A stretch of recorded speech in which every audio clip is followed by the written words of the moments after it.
ఓం నమః శివాయ శ్రీమాత్రే నమః. మిత్రులకి, శ్రీభిలాషులకి, అలాగే నన్ను ఇంతగా ఆదరిస్తున్న యూట్యూబ్ ప్రేక్షకులందరికీ కూడా పేరు పేరు ధన్యవాదాలు.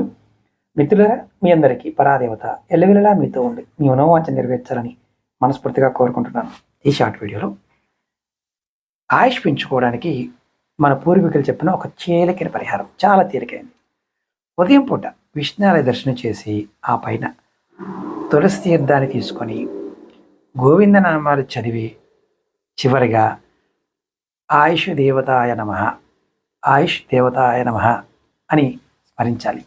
ఆ తర్వాత సాయంత్రం పూట శివాలయానికి వెళ్ళి దర్శనం చేసుకొని తర్వాత మారేడు తీర్థం స్వీకరించి శివాష్టకం కానీ బిల్లవాష్టకం కానీ చదివి సేమ్ అలాగే ఆయుష్ దేవతాయ నమః అని స్మరించాలి.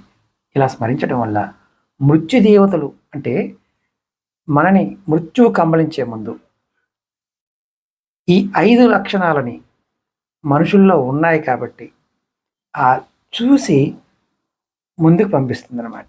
అంటే మృత్యువు రావాలా వద్దా అనేది కూడా మన చేతుల్లోనే ఉంది. ఈ విధంగా చేయడం ద్వారా 5 అంశాలు దగ్గర రాకుండా చేస్తుంది ఆయుష్ దేవత.